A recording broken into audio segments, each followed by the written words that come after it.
Hello everyone, सभी को जय हिंद। तो आज की वीडियो एक स्पेसिफिक टॉपिक पे होने वाली है। हम डिस्कस करने वाले हैं आर्टिकल 30 को, इंडियन कॉन्स्टिट्यूशन के आर्टिकल 30 को हम डिस्कस करने वाले हैं। तो ये एक रील के थ्रू जो एक मिस गाइडेंस समाज में जा रही है, ख़ास करके व्हाट्सएप यूनिवर्सिटी पे, और एक बहुत ही अच्छे जो टीचर हैंगे जो सूडो साइंस को स्प्रेड करते हैं, बहुत ज़्यादा फैलाते हैं, तो उनके द्वारा एक रील बहुत ही फेमस हुई और फिर उसके व्हाट्सअप फॉरवर्ड बना बना के लोगों ने बहुत ही व्हाट्सअप पे ज्ञान बांटा। तो उसको थोड़ा सा डिबंक करेंगे आज और इस आर्टिकल 30 को डिस्कस करेंगे। तो पहले रील को देख लेते हैं। क्यों नहीं पढ़ाई जाती? क्या आपने कभी क्यों नहीं पढ़ाई जाती? क्या आपने कभी ये सोचा है? जब मैं स्कूल में था तब मैं भी ये सोचा करता था कि हमारी इतनी बड़ी किताब हमें स्कूलों में पढ़ाई क्यों नहीं जाती? क्या इसके पीछे का कारण भारत के संविधान की धारा 30 है? इस कानून के अनुसार हिंदू अपने सनातन धर्म की शिक्षा स्कूलों और कॉलेजों में ना तो दे सकते हैं और ना ही ले सकते हैं। धारा 30 के तहत मुसलमान और ईसाई अपने धर्म की शिक्षा देने के लिए इस्लामिक मदरसा और ईसाई कॉन्वेंट स्कूल चला सकते हैं, लेकिन हिंदू अपने गुरुकुल या वैदिक शिक्षा पर आधारित पारंपरिक स्कूल नहीं चला सकते, और यदि वो ऐसा करते हैं तो उन्हें इस कानून के तहत दंडित किया जाएगा। तो चलिए थोड़ा सा आर्टिकल 30 को देख लेते हैं। तो ये देखिए article 30। What is article 30 of Indian constitution?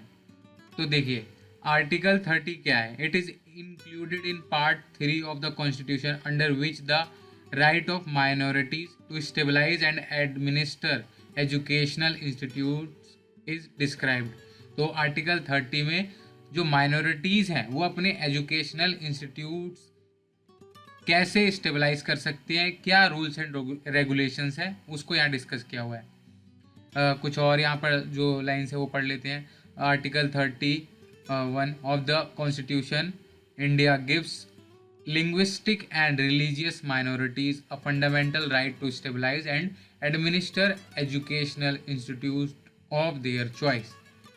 देखिए आर्टिकल 30 में बेसिकली ये लिखा है कि जो भी माइनॉरिटीज़ हैं, यानी कि देश में सबसे ज़्यादा मेजोरिटी में रिलीजन है हिंदुओं का, ठीक है, हिंदू मेजोरिटी में है, तो जितने भी और माइनॉरिटीज़ हैं वो उनके साथ कोई डिस्क्रिमिनेशन ना हो, वो भी अपने रिलीजियस जो उनको भी अपने रिलीजन को मानने की फ्रीडम दी है, तो उसी के साथ साथ अपनी रिलीजियस जो टीचिंग्स है उनको पढ़ाने की मतलब फ्रीडम दे रखी।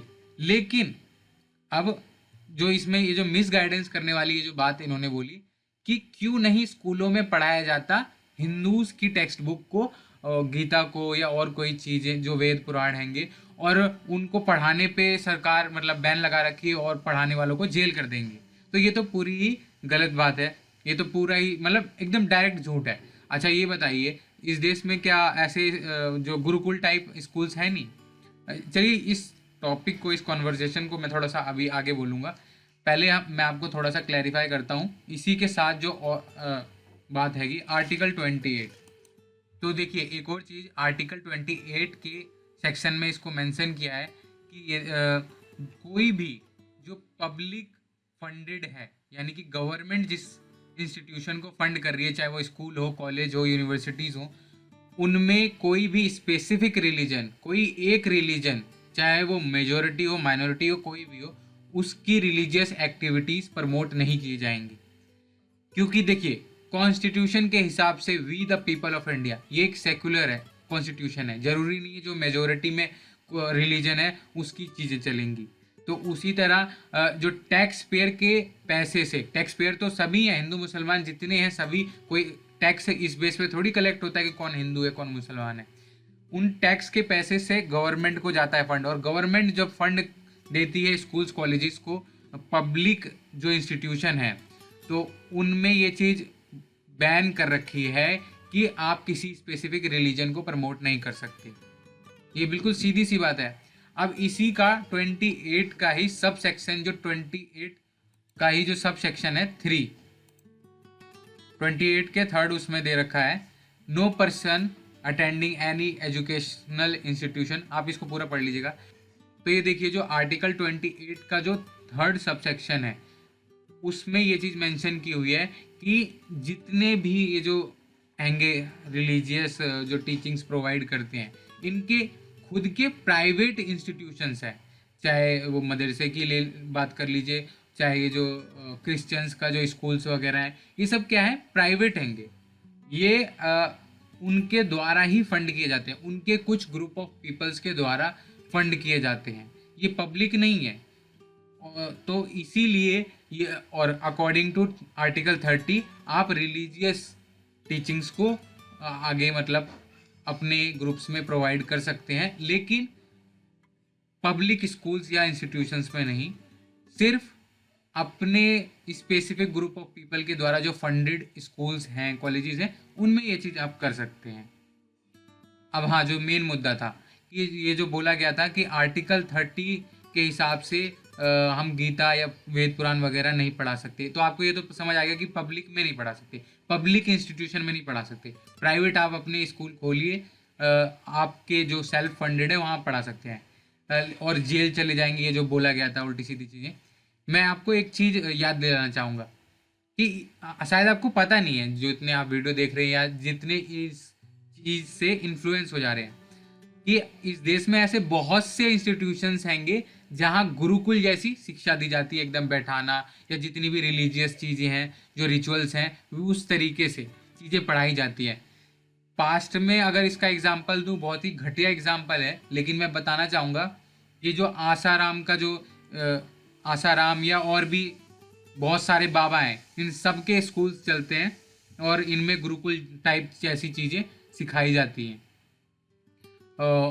और अभी का भी सबसे फेमस नाम लिया जाए तो मेरे ख्याल से वो सदगुरु करके है ना, हाँ, सदगुरु वासुदेव करके, जो इंग्लिश में प्रवचन देते हैं, तो उनके भी बहुत सारे स्कूल चलते हैंगे जहाँ पे रिलीजियस टीचिंग्स वगैरह बहुत आराम से दी जाती हैं। तो ये सब बेबुनियादी बातें हैं जो आपका क्या है, दिमाग ख़राब करने के लिए बोली जाती हैं। इस देश में हर चीज़ की फ्रीडम है, विद द लिमिटेशन कि एक दूसरे से किसी को दिक्कत ना हो। आप अपने रिलीजन को फॉलो कर रहे हैं, ठीक है, लेकिन रिलीजन को फॉलो करने का मतलब ये नहीं होता ना कि झंडा वो क्या नाम है, हिंदू झंडा उठा के किसी की मस्जिद में घुस जाए, या मस्जिद वाले झंडा उठा के किसी के मंदिर के बाहर आके हंगामा करने लगे। तो यही चीज़ है कहने का मतलब। का वर्चस्व रहा है। भारत ने कभी भी किसी भी अन्य देश पर आक्रमण नहीं किया है और उनसे ये नहीं कहा कि अपना धर्म बदल लो, क्योंकि यहाँ पर हिंदू रहते हैं और वो अन्य धर्मों का सम्मान करते हैं। अन्य धर्मों में किसी को भी अपने धर्म में परिवर्तित करने के लिए पुरस्कार मिलता है, जिससे लोगों को धर्म परिवर्तन के लिए प्रेरित किया जाता है। लेकिन हिंदू धर्म में आप वास्तव में धर्मांतरण नहीं कर सकते। हिंदू धर्म में तो आप सिर्फ जन्म ले सकते। अब यहाँ पर ये जो चीज़ इन्होंने बोली कि सभी धर्म समान है या सभी धर्म अच्छे हैं, उनके लोग अच्छे हैं, कुछ उनमें बुरे हैं, कुछ अच्छे हैं, ये बताने के बजाय ये पढ़ाओ कि मतलब ये बताओ अपने बच्चों को कि हिंदू ही धर्म सबसे बड़ा महान है और तो सब ऐसे के ऐसे ही हैं।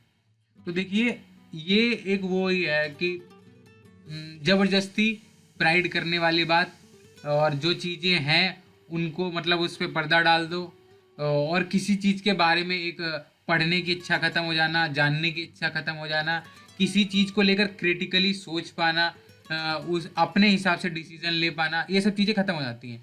ये एक लाइन में ही ख़त्म हो जाती है जब आप ऐसा बोलते हैं कि ये चीज़ महान है और इसके आगे कुछ है ही नहीं। सब चीज़ों को जब तक पढ़ोगे नहीं तब तक एक बहुत ही फेमस लाइन है कि एक बच्चे को अगर 15-20 साल की उम्र तक किसी भी रिलीजन के बारे में ना बताया जाए, किसी भी रिलीजियस टेक्स्ट बुक को ना दिया जाए, कोई रिचुअल ना सिखाया जाए, एकदम कुछ भी ना हो उसके फैमिली वगैरह में, उसके सराउंडिंग्स में, और उसको 15-20 साल बाद जब उसकी उम्र हो जाए तो उसको सारी अलग अलग धर्म की जो भी मुख्य किताबें हैं 8-10 धर्म को पढ़वाया जाए, और उससे बोला जाए कि 2-3 साल इन सभी धर्मों के लोगों को जाकर ऑब्जर्व करो, तो आप पाएंगे कि ऐसा कोई बच्चा नहीं होगा जो किसी एक रिलीजन को चुन ले। वो सीधा ही सीधा बोलेगा, क्योंकि तब तक उसके दिमाग की क्रिटिकल थिंकिंग मतलब डेवलप हो चुकी है। वो सोच सकता है कि ये तो सिर्फ बातूनी बातें हैं, मतलब लिखी हुई कुछ और हैं, लोग कैसे हैं इस रिलीजन के, और हर रिलीजन में लोग अच्छे भी हैं और बुरे भी हैं।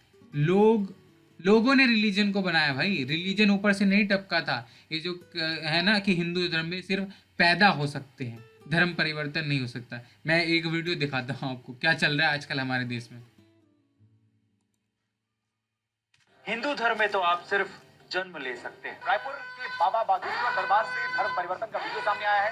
बाबा बागेश्वर धाम में आई मुस्लिम महिला सुल्ताना धर्म परिवर्तन कर हिंदू बन गई है और ये सब कुछ जो था ये टीवी कैमरे के सामने हुआ। इस दौरान ईसाई धर्म के 3 लोगों ने भी घर वापसी करते हुए सनातन धर्म को अपनाने की घोषणा की है और अब धर्म परिवर्तन के आरोप जो है वो बाबा बागेश्वर पर लग रहे हैं। मैं बस हर हिंदू से यही कहना चाहूंगा कि अपने बच्चों को ये कहने की बजाय कि सभी धर्म समान है, उन्हें ये जरूर सिखाएं कि हिंदू धर्म से बड़ा कोई और धर्म है ही नहीं। मतलब धर्म परिवर्तन वगैरह जो भी चीज़ें चल रही हैं, खैर ये सब चीज़ें जो हैं कमज़ोर दिमाग के लोग करते हैं। कमज़ोर दिमाग के लोग और जो लोग एजुकेटेड भी होते हैं, मतलब एक तरह से कह सकते हैं वेल एजुकेटेड पीपल भी अपने दिमाग में, मतलब इस हिस्से को स्पेसिफिकली जब रिलीजन की बात आती है तो उनका दिमाग काम करना बंद कर देता है। ऐसे बहुत से वेल एजुकेटेड पीपल भी हैंगे, बहुत से, मतलब कि अगर आप साइंटिस्ट्स की लिस्ट भी उठाकर देख लें, कितने भी बड़े अधिकारी हो गए, कितने ही बड़े बड़े लोग हो गए, जब रिलीजन के नाम पर बात आती है ना, धर्म के नाम पर या कुछ रिचुअल्स को लेकर या उल्टी सीधी जो परंपराएं चल रही हैं और काफ़ी टाइम से चल रही हैं, इन सब का जब नाम आता है तो अच्छे अच्छे लोग जो होते हैं ना उनका दिमाग बंद हो जाता है। क्योंकि जो चीज़ उन्होंने बचपन से, जब उनका दिमाग डेवलप हो रहा था तब से चीज़ें उनके दिमाग में भरी गई हैं, वो चीज़ें नहीं निकल पाती हैं और वो बैरियर क्रिएट हो जाता है। और ये जो टीचर है, सबसे बड़ा एग्जांपल तो इन्हीं का है। ये केमिस्ट्री टीचर है। आप इमेजिन कर सकते हो, हमने केमिस्ट्री में एक मॉलिक्यूल को, मतलब इतनी छोटी चीज़ों को कैसे खोजा है, जानकारी तो इतने सालों की रिसर्च, अगर लोग धर्म के नाम पर उलझे होते, ये करते रहते उल्टी सीधी चीज़ें, और ये इतने सालों तक इतने साइंटिस्ट ने मेहनत की है, समय दिया, ऑब्जर्व किया, चीज़ों को लगातार एक्सपेरिमेंट किया, एक्सप्लोर किया, तो ये जो केमिस्ट्री टीचर हैं जो इतना बहुत अच्छी केमिस्ट्री पढ़ाते हैं बाय द वे, लेकिन इनका दिमाग जो है वही चीज़ है। कुछ तो ये जानबूझकर अभी जो एजेंडा चल रहा है, जैसा देश में माहौल चल रहा है, उसको प्रमोट करने के लिए और उससे व्यूज़ हासिल करने के लिए, अपने आप को और ज़्यादा मतलब पब्लिक में दिखाने के लिए कर रहे हैं। बाकी एक वो चीज़ तो है ही है कि जो रिलीजन के नाम पे अच्छों का दिमाग बंद हो जाता है। और ये जो चीज़ बोली गई है कि अपने धर्म पे, मतलब ये हिंदू धर्म सबसे महान है, ये जो चीज़ बोली गई है, आप सभी जितने भी लोगों ने हिस्ट्री पढ़ी होगी या ऑब्जर्व किया होगा, या जातिवाद ले लो उठा के, पितृसत्ता ले लो, कि मतलब ये जो फेमिनिज्म वगैरह का मूवमेंट कहाँ से शुरू हुआ, आपको इतनी तो चीज़ें पता ही होंगी भाई, कि इस देश में सबसे पहला स्कूल जिस लेडी ने खोला था, सावित्रीबाई फुले, लोग कैसे कैसे थे, उनको उनके कीचड़ और गोबर वगैरह कैसे कैसे मारा और फिर परेशान किया। पहली बार उन्होंने स्कूल खोला, 200 साल पहले की भी बात नहीं है भाई, और आप बोलते हैं ये धर्मान। मोरालिटी हर समय चेंज होती रहती है, समय समय पर, जनरेशन टू जनरेशन। ये चीज़ मेरे according to my point of view, आप मोरालिटी का ज्ञान, ये जो नैतिकता का ज्ञान है, किसी बुक से किसी को नहीं दे सकते। ये जितनी भी रिलीजियस टीचिंग्स है, मेनली तो यही है ना कि नैतिकता का पाठ पढ़ाना, हम अच्छाई बता रहे हैं, लेकिन अच्छे धार्मिक लोग ही वो, हाँ, एक लाइन है बहुत फेमस है, इसमें भी एक वाक्य बहुत फेमस है कि आप एक वर्ल्ड का मैप उठाइए और मार्क कीजिए कि कहाँ पे सबसे ज़्यादा धर्म है, धार्मिक चीज़ें होती हैं, रिचुअल्स होते हैं, धार्मिक मान्यताएं हैं, ये चीज़ें मार्क कीजिए किन किन कंट्रीज़ में, और फिर दूसरा मैप उठाइए और ये चीज़ें मार्क कीजिए कि सबसे ज़्यादा अन्याय कहाँ है, सबसे ज़्यादा अत्याचार कहाँ होता है लोगों पे, सबसे ज़्यादा गरीबी कहाँ है, भुखमरी कहाँ है, और आप पाएंगे 90% चीज़ें वहीं पर हैं जहाँ सबसे ज़्यादा धर्म का प्रचार प्रसार है। तो ये तो बेकार की बातें हैं कि ये धर्म महान है या वो धर्म महान है। इंसान को धार्मिक होना सही है, लेकिन सांप्रदायिक होना गलत है। आप में से मोस्टली लोगों को तो धार्मिक और सांप्रदायिक होने में भी फ़र्क नहीं पता होगा। पढ़िए चीज़ों को, जब तक आप पढ़ेंगे नहीं तो समझ नहीं आएगा। और ये सिर्फ एक लाइन में एक स्टेटमेंट बोल देना कि हमारा धर्म सबसे महान है और बाकियों का बस कुछ नहीं है, तो ये तो फिर वही है, क्या करने की ज़रूरत नहीं है ना, बस एक लाइन का स्टेटमेंट उठाओ और चेप दो। हाँ, उससे आगे अगर कुछ बोलना है तो आपको दिमाग इस्तेमाल करना पड़ेगा, आपको पढ़ना पड़ेगा, अपनी सोच डेवलप करनी पड़ेगी, आपको डिसीजन लेना पड़ेगा ना कि हाँ मैं इस चीज़ को क्यों बोलता हूँ। तो आज की वीडियो में बस इतना ही, तो मिलते हैं नेक्स्ट वीडियो में, तब तक के लिए सभी को जय हिंद।